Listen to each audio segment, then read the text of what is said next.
अस्सलाम वालेकुम स्टूडेंट्स। उम्मीद है आप सब लोग बखैर व आफियत होंगे। आपको वेलकम करता हूं मैं अपने इस नेक्स्ट लेक्चर के अंदर। आज के इस लेक्चर में हम आपके बुक के जो टॉपिक नंबर 1.3 है, जिसमें हम कांस्टेंट एंड वेरिएबल्स क्या होते हैं इसको डिस्कस करेंगे। आज के चैप्टर के अंदर हमारे पास जो चीज़ें हम डिस्कस करेंगे इसमें कांस्टेंट और वेरिएबल्स क्या होते हैं इसका एक ब्रीफ ओवरव्यू पहले, फिर इसके बाद कांस्टेंट और उसके टाइप्स को हम एक एक्सप्लेन करेंगे। इसके बाद हमारी एक्टिविटी 1.6 होगी और एक्टिविटी के बाद हमारा इस टॉपिक का जो सबसे एंड पे हम जो डिस्कस करेंगे वो वेरिएबल्स क्या होते हैं। तो ये आज की इस लेक्चर के अंदर हम कवर करेंगे टॉपिक्स। तो हम अपने लेक्चर का आगाज़ करते हैं। सबसे पहले कांस्टेंट एंड वेरिएबल्स, आपकी बुक की हेडिंग नंबर 1.3। इसमें आपसे कहा गया कि हर लैंग्वेज के अंदर एक बेसिक सेट ऑफ अल्फ़ाबेट्स होते हैं जिनको हम मिला के एक अलोवेबल मैनर, जिसके तहत हमें परमिशन दी गई होती है कि हम इस तरह इन्हें आपस में मिला के कोई लफ्ज़ बना सकते हैं।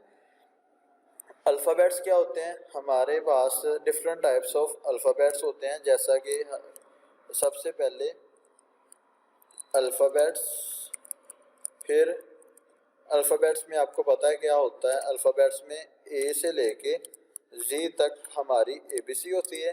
अल्फ़ाबेट्स के बाद हमारी काउंटिंग है, जिसे हम इंटीजर कह सकते हैं, और इंटीजर्स के अंदर हमारे पास 0 से लेके 9 तक डिजिट्स होते हैं। और इसके बाद हमारे पास स्पेशल करैक्टर्स होते हैं,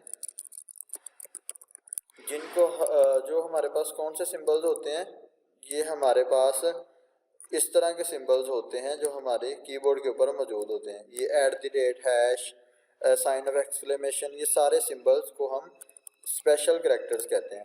अच्छा, बेसिकली ये हमारे पास 3 किस्म की चीज़ें मौजूद हैं। इन तीनों को हम आपस में कंबाइन करके, इकट्ठा करके कोई लफ्ज़ बना सकते हैं, कोई हम क्या कर सकते हैं, वर्ड्स बना सकते हैं। हम इकट्ठा इन्हें किस तरह कर सकते हैं? अपनी मर्ज़ी से नहीं, जिस तरीके से हमें अलाउ किया गया है, परमिशन दी गई है, हम सिर्फ उसी तरीके को फॉलो करते हुए इन्हें कंबाइन कर सकते हैं। अब हमें किस चीज़ की परमिशन दी गई है, हम इन्हें कैसे कंबाइन करेंगे, वो हम आगे वेरिएबल के रूल्स में पढ़ेंगे। अभी आपने सिर्फ इतना याद रखना है कि हमारे पास कांस्टेंट एंड वेरिएबल्स में क्या है। हमारे पास हर लैंग्वेज के अंदर उसके कुछ अल्फ़ाबेट्स, करैक्टर्स और इंटीजर्स होते हैं, जिसको हम आपस में कंबाइन करके एक अलाउएबल मैनर में, जिसके तहत हमें परमिशन दी गई होती है, उसको हम कंबाइन करते हैं। और कंबाइन करने के बाद हमारे पास हमारे वर्ड्स बनना शुरू हो जाते हैं। आपकी बुक में भी इसी का एक ओवरव्यू दिया गया है कि हम इन्हें अलाउएबल मैनर के अंदर फॉर्म करके वर्ड्स बनाते हैं। और अल्फ़ाबेट्स के अंदर ए से लेके जी तक कैपिटल ABC भी होती है और स्मॉल ABC भी होती है, दोनों इसमें शामिल होते हैं। सी लैंग्वेज एक केस सेंसिटिव लैंग्वेज है। केस सेंसिटिव लैंग्वेज एक ऐसी लैंग्वेज को कहते हैं जिसके अंदर कैपिटल ABC और स्मॉल ABC में भी डिफरेंस होता है। तो याद रखना है, जब हम वेरिएबल्स के रूल्स पढ़ेंगे उसमें भी हम डिस्कस करेंगे कि जब हम किसी वेरिएबल का नाम कैपिटल A रखेंगे तो हम उसको उसी कैपिटल A से ही एक्सेस करेंगे, हम इसे स्मॉल a से एक्सेस नहीं कर सकते। इसके बाद डिजिट 0 से 9 और ये स्पेशल सिंबल्स हैं जो सारे के सारे यहाँ पे लिस्ट दी गई है। इन सब को हम यूज़ करते हुए अपना कोई वर्ड्स बना सकते हैं, हम फॉर्म वर्ड्स कर सकते हैं। नेक्स्ट हमें बताया गया है कि these alphabets, digits and special symbols when combined in an allowable manner form constant variables and keywords। कहते हैं जब हम इन अल्फ़ाबेट्स, डिजिट्स और स्पेशल सिंबल्स को आपस में हम कंबाइन करते हैं तो हमारे पास एक अलाउएबल मैनर में, जब हम इन्हें कंबाइन करते हैं तो हमारे पास कांस्टेंट भी बन जाता है, हमारे पास वेरिएबल भी बन जाता है और हमारे पास कीवर्ड्स भी बन जाते हैं। कीवर्ड्स क्या होते हैं ये हम पीछे डिस्कस करके आ चुके हैं। अगर आपने इसका लेक्चर नहीं देखा तो आप पीछे जाके पहले वो लेक्चर देखें, फिर आप यहाँ पे इससे कंटिन्यू करें। इस लेक्चर में कांस्टेंट और वेरिएबल क्या होता है हम इसमें डिस्कस करेंगे। तो सबसे पहले कांस्टेंट का आगाज़ करते हैं, कांस्टेंट से शुरू करते हैं। कांस्टेंट्स वो वैल्यू होती है हमारे पास जो कभी भी प्रोग्राम में चेंज नहीं होती। कांस्टेंट और उसकी टाइप्स हमारे पास नेक्स्ट टॉपिक है। कांस्टेंट वैल्यू है, constant is a value that can not be change, जो कभी भी चेंज नहीं हो सकती। फॉर एग्जांपल हमारे पास कौन कौन से नंबर, कौन कौन सी चीज़ें हमारे पास चेंज नहीं हो सकती, जैसे हमारे पास 6, 7.2 और 45, -32। ये हमारे पास क्या है, ये हमारे पास है कॉन्स्टेंट्स। अब कांस्टेंट का हमने देख लिया क्या होता है, ये होता है एक ऐसी वैल्यू जो कभी भी चेंज नहीं हो सकती। अब कांस्टेंट की डिफरेंट टाइप्स हैं। सबसे पहले जो हमारे पास टाइप दी गई है वो है इंटीजर कांस्टेंट। इंटीजर कांस्टेंट एक ऐसा कांस्टेंट होता है जो कि हमारे पास डेसिमल पॉइंट्स के अलावा होते हैं, फ्रैक्शन वैल्यूज जिसमें नहीं आती। इसमें प्लस और माइनस दोनों के नंबर आ सकते हैं, ज़ीरो भी आ सकता है, प्लस भी आ सकता है, माइनस भी आ सकता है, लेकिन कभी भी फ्रैक्शन नहीं आ सकता, अशारिया का नंबर नहीं आ सकता। जैसे मैं आपको एग्जांपल्स बुक पे भी आपकी दी गई हैं, चलें वही कंटिन्यू कर लेते हैं। ये 1 2 5 6 7 -54 -2 3 4 9 और पॉजिटिव और नेगेटिव दोनों नंबर इसमें शामिल हैं, तो ये हमारे पास इंटीजर कॉन्स्टेंट्स हैं। नेक्स्ट हमारे पास है जी रियल कांस्टेंट। रियल कांस्टेंट ऐसे कांस्टेंट को कहते हैं जो कि फ्रैक्शन के अंदर होता है, पॉइंट्स के अंदर, डेसिमल्स के अंदर। थ्री इसी के अंदर भी दोनों पॉजिटिव और नेगेटिव हो सकते हैं, लेकिन इसके अंदर हमारे पास अगर हम इंटीजर कांस्टेंट यूज करेंगे इसके अंदर, रियल कांस्टेंट के अंदर 75 जैसे लिखा हुआ है तो वो ऑटोमेटिकली पॉइंट जीरोस के साथ लगा देगा और ये भी रियल कांस्टेंट बन जाएगा। तो ये इसके एग्जांपल्स हैं। आगे है करैक्टर कांस्टेंट्स। इसमें दूसरा है रियल कांस्टेंट और तीसरा है करैक्टर कांस्टेंट।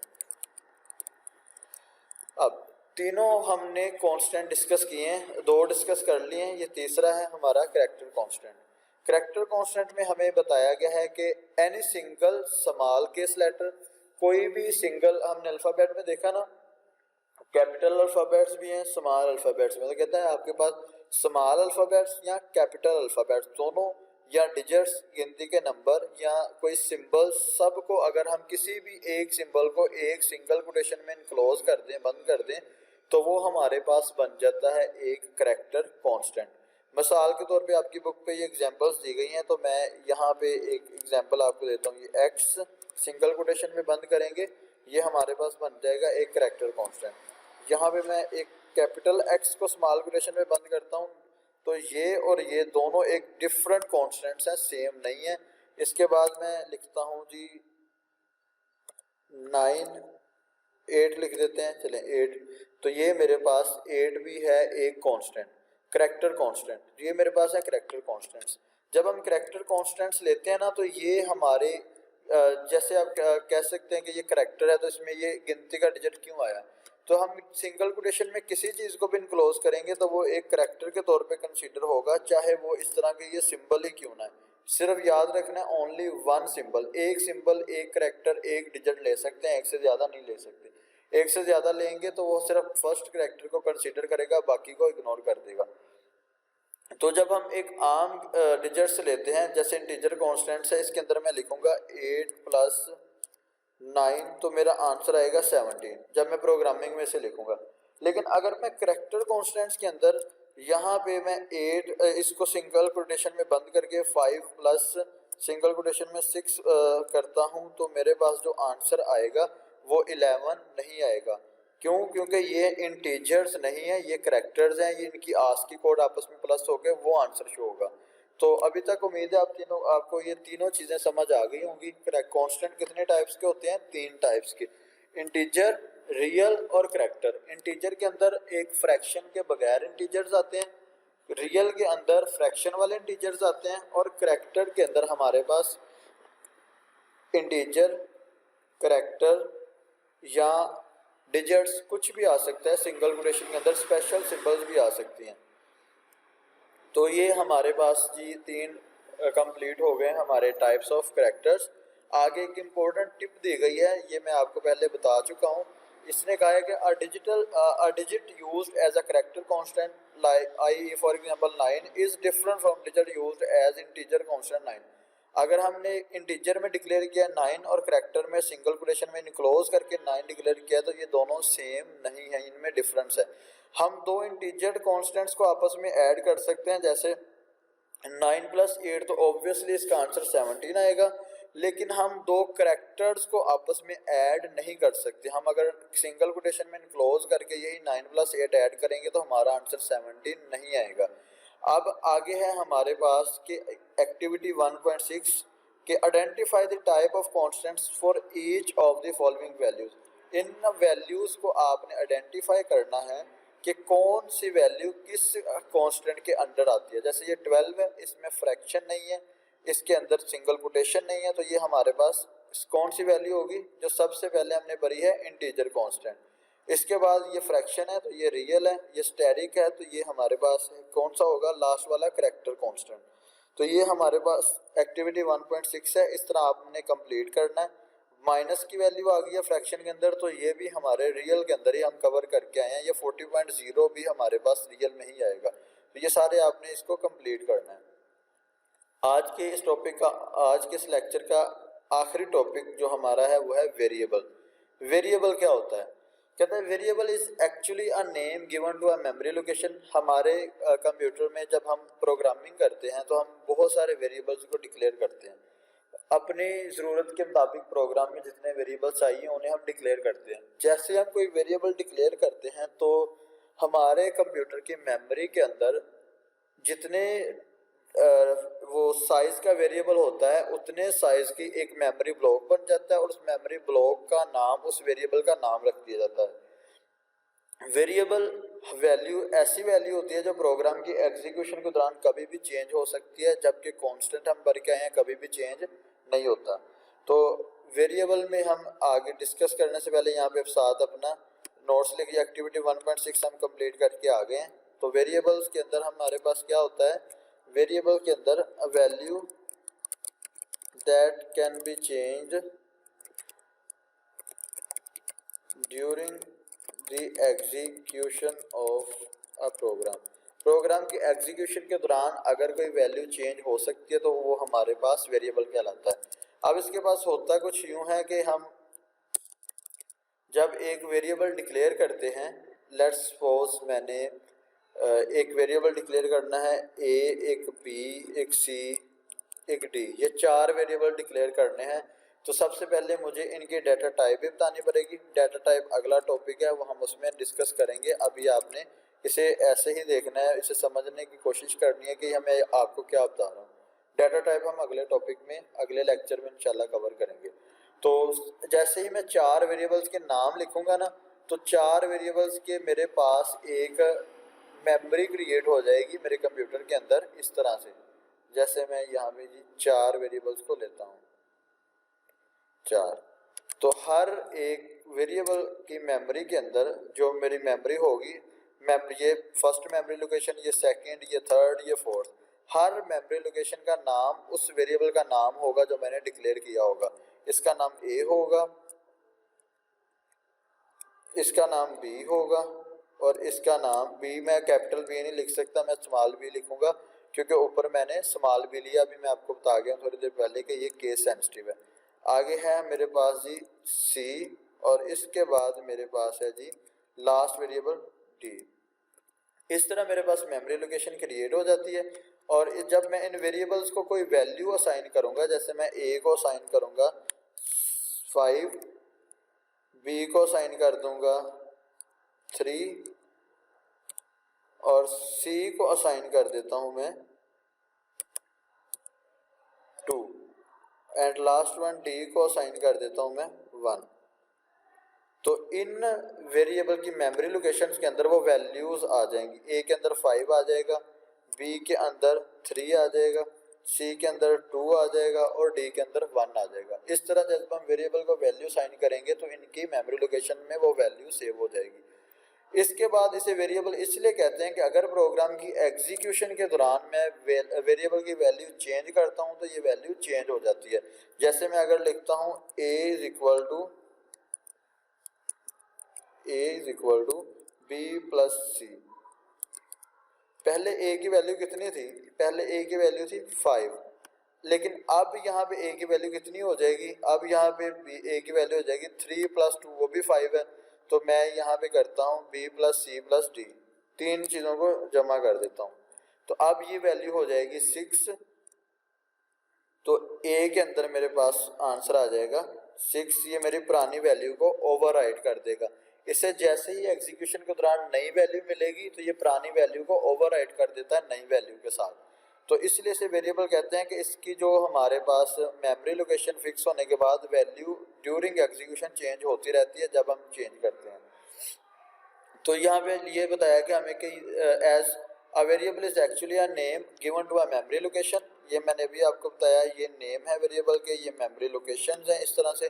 तो ये ऐसे इसके बाद है जी as data is physically stored inside the computer memory, जिस तरह डाटा कंप्यूटर की मेमोरी में स्टोर हो जाता है। Value of variable can be change, ये भी हम देख के आए कि वैल्यू वेरिएबल की चेंज हो जाती है। इसके बाद आपको बताया गया कि each variable has a unique name, her variable का नाम यूनिक होता है। जब मैंने किसी एक वेरिएबल का नाम ए रख दिया है कैपिटल ए, तो मैं किसी और वेरिएबल का नाम कैपिटल ए नहीं रख सकता। अगर रखूंगा तो वह मेरे पास एरर आएगा, वेरिएबल का नाम कभी भी सेम नहीं हो सकता। और जब ये यूनिक चीज़ है तो इसे आइडेंटिफायर भी कहते हैं। आइडेंटिफायर का मतलब वो क्या होता है, आइडेंटिफाई करना, पहचान करवाने वाला। तो अगर दोनों चीज़ों के नाम सेम हो जाएंगे तो फिर हम पहचान दोनों की नहीं कर पाएंगे। तो ये यूनिक होता है इसलिए इसे आइडेंटिफायर भी कहते हैं। And has a data type, और इसकी एक डाटा टाइप होती है। वेरिएबल का क्या क्या होता है, वेरिएबल की तीन चीज़ें होती हैं, उसका यूनिक नाम, उसके यूनिक नाम को हम आइडेंटिफायर भी कहते हैं, और उसकी डाटा टाइप। डाटा टाइप क्या होती है वो हम आगे डिस्कस करेंगे कि डाटा टाइप क्या होती है। सी लैंग्वेज के अंदर कहता है कि डिफरेंट डाटा टाइप्स हमारे पास मौजूद होती हैं, जिसके अंदर कुछ उसने इसी टॉपिक के अंदर बता दिया, इंटीजर, फ्लोट एंड करैक्टर वगैरह। टाइप्स ऑफ डाटा हमारे पास रियल लाइफ के अंदर तीन किस्म का डाटा होता है, एक इंटीजर, एक रियल और एक करैक्टर। ये तीनों हम ऊपर करैक्टर हम कांस्टेंट के अंदर डिस्कस करके आए हैं। इंटीजर क्या होता है, रियल क्या होता है, करैक्टर क्या होता है। सी लैंग्वेज के अंदर इन नामों को किस तरह लिखा जाता है, इंटीजर को आईएनटी लिखते हैं, रियल को फ्लोट लिखते हैं, और रियल टाइप का जब डाटा यानी कि डेसिमल टाइप का डाटा हमने लेना है तो हम उसे फ्लोट डाटा टाइप के अंदर लिखेंगे। And the third one character, जब हमने करैक्टर टाइप का डाटा लेना है तो हम CHAR इस टाइप का लिखेंगे, और ये आगे उसकी एग्जांपल्स भी लिखी हुई हैं। तो ये था आज का लेक्चर जिसके अंदर हमने ये टॉपिक्स कवर किए कि कांस्टेंट और वेरिएबल होता क्या है, इसके बाद कांस्टेंट और इसकी टाइप डिटेल में, और उसके बाद वेरिएबल और उसकी थोड़ी सी डिटेल। तो अगर आपका कोई क्वेश्चन है या किसी चीज़ की आपको समझ नहीं आई तो आप कमेंट सेक्शन में कमेंट करके पूछ